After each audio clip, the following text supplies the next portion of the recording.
Kindo, thanks so much for joining me. As you and I have talked about leading up to this, Art of Consequence is a new project and one that's focused on bringing artists into the digital art space in a way that, they can do so authentically, that they can focus on creating works that are core and meaningful to them, and also incorporates the Web3 aspects of community building and conversation into that creative process, and results in a collaboration that's really kind of different. So before we get into the collaboration itself, I just wanted to ask you a couple of questions about who you are so we can do a nice introduction to the community. So Kindo, why don't you tell us just generally a little bit about who you are, how you got started in art, and kind of your artistic development? Yeah. Well, my name's Kindo. I guess I go by Kindo Art now.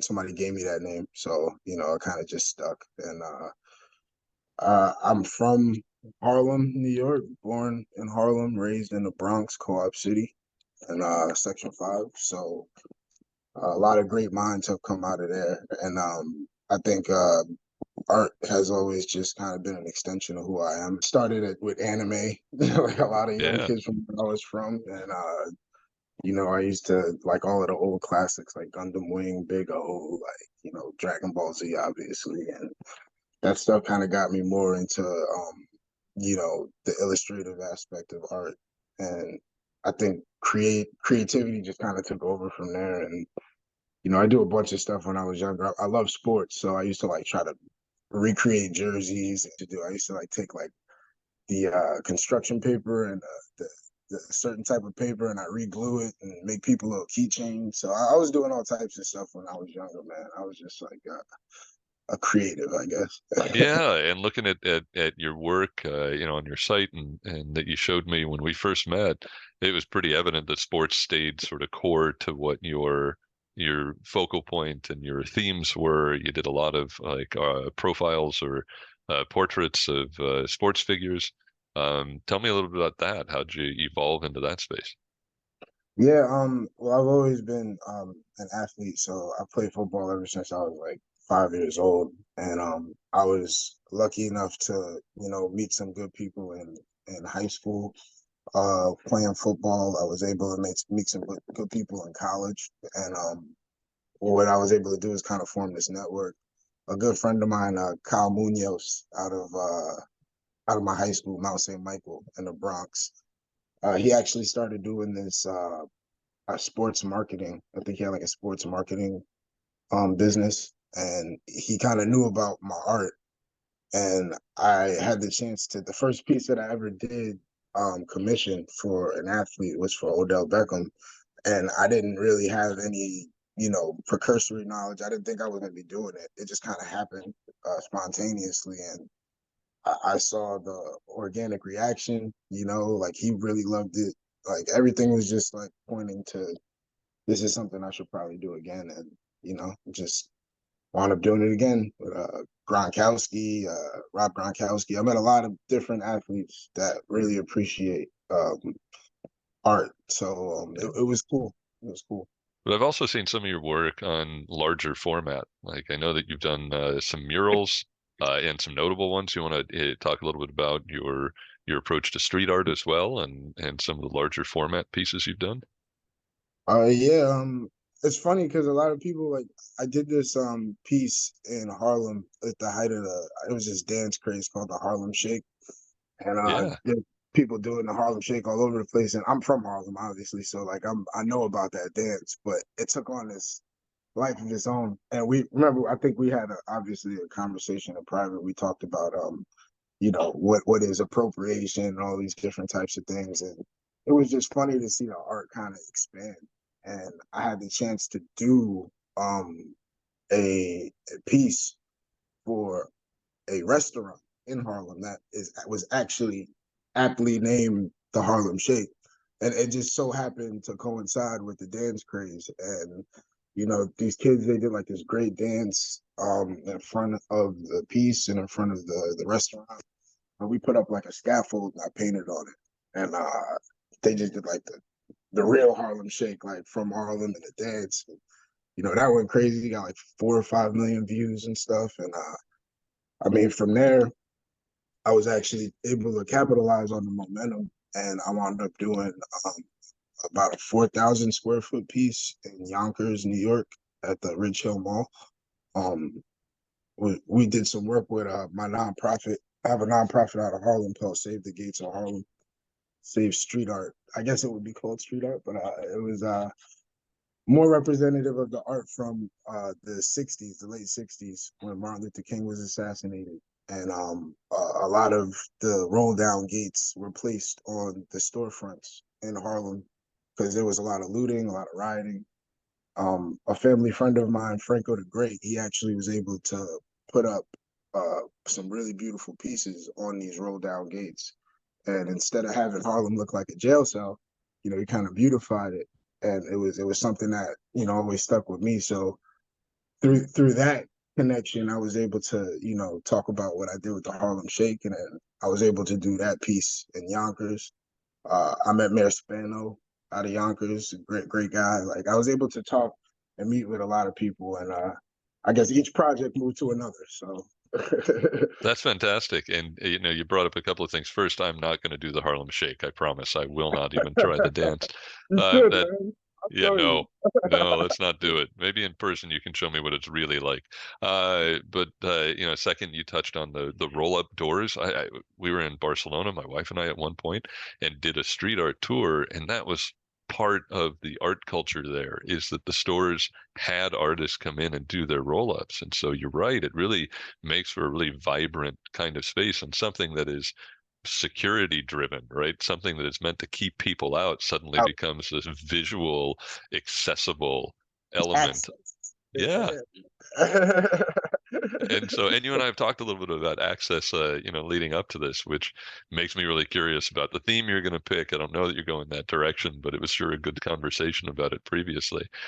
So tell us a little bit about, what's coming next for you before we get into the art collaboration. Yeah, the latest project that I did was actually it was about 3,000 square foot piece. It was in Greenburgh, Westchester. Uh, that's home to Earn Your Leisure, a couple of big Gordon Parks, a great photographer. Like a lot of very prominent figures have come out of that area. So I was lucky enough to be asked by them to come and do a piece. Uh, Things kind of got out of hand a little bit. So I saw the New York Post article. yeah, it managed to get to a lot of different outlets. But I think the really cool thing about it is I think it's going to lead to more conversation. So as of right now, I've been in the works for a documentary, kind of, just speaking about the experience of Greenburgh, Westchester, and the actual area where the artwork was commissioned, and just talking about the people, the melanated people in that area, and the things that politically they have to go through and what they've been going through. And it kind of all ties into the art and the access, and it's just been something that's been revolving around my orbit. So I think I want to pay attention to that. Yeah, I'm really curious to see what kind of happens next because, looking at your art and the development over time, you've had some really interesting experiences working with celebrities and athletes, and then moving into the more sort of the social impact art that I see you creating in large format. So I'm really curious about where your energy takes you and how you approach, what's next for you. Along those lines, you and I have been talking about a digital art collaboration here, right? I'm a digital artist, you're a physical artist, and I think it's a really interesting opportunity for us to talk about what's bringing you towards Web3 or digital art and NFTs. So I think the piece that you're going to create with us would be your first NFT. Is that right? Correct. Yeah. Yeah. I read Digital Gold back in like Hmm. 2011 or so, or maybe a little earlier than that. But I've always been interested in the blockchain technology, but I wasn't really versed in it. Obviously, it seemed more like a scam. Yeah, sure. There's a lot of that out there. I get it. when I was actually I happened to be in this Netflix movie called the Fyre Fest, and it was because my art manager at the time was actually Billy McFarland. This was before he kind of threw the whole party that never happened. But I guess he kind of gave me a little insight to where it was going, like the circles that I was in. I kind of saw like um there was a lot of uh momentum, I guess, in that space, and I saw like the it was going to become something that was going to be more mainstream. Like art was kind of taking on a new Yeah. form, and I just really wanted to learn more about it because you really can't stick to one. You can't really stick to one style for too long and grow as an artist, or I don't believe that you can stay stagnant. So I just wanted to get a little uncomfortable, and it's funny, like organically, this kind of just happened. So Yeah. it's time, I guess. Look, connections are made for a reason, right? And you talk about getting uncomfortable. That's actually, it's been part of my bio for a long time. It's like I'm out of my comfort zone on purpose, is what it says on Twitter, on my OpenSea bio, because it's a different world for me too. But I wanted to delve into it just like you did. So I'm excited that you're trusting enough of me, and that we've made this connection where you want to step forward into the space. I want to create a community that welcomes you into it and gives you a path forward that way. And them having access to your first piece here is also super exciting because look, you've got a great history. You've experienced some amazing opportunities through your art. I really love your style. I've been through just about every piece multiple times, and so I'm excited about what you're going to create, and then what we're going to create together. So I'd love to hear now what your theme is going to be. And just as a reminder, before you answer it, for everybody who is watching, the way this process works is Kindo is going to create a piece of art that it is meaningful to him. It's based around a theme or a topic that has deep meaning to him. And he's not going to tell me what the piece is or show it to me at all. Instead, I'm also going to create my interpretation of his theme. And we're going to do so in isolation. And the next time that you see us together, it'll be to display the pieces that we have created individually and independently. After which time, after we have a good conversation about it, then we'll incorporate the machine.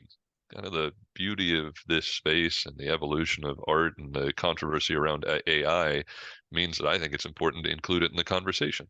And so we'll Yes, take our art, we'll give it to the machine, we will blend that and come up with a couple of options for us to take as an output and work on.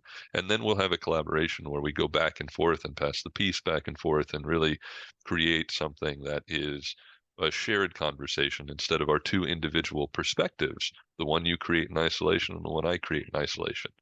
Makes sense, right? absolutely, yeah, yeah. Dude, I'm stoked that you and I are going to work on this. So why don't you tell me what your theme is?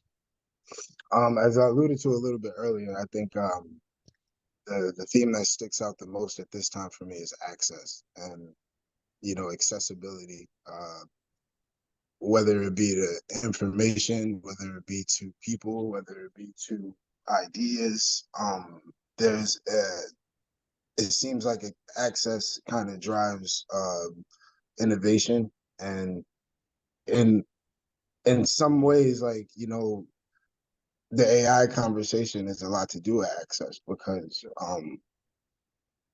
I know a lot of artists are really wary. And there's been stories about like Absolutely. cheating the system, and like not even with copywritten images and stuff, and not being able to get attribution, like so like there's obviously there's a well-founded hesitancy with a lot of artists when it comes to this. But for me, I like diving in head first because I think a lot of it lies with people.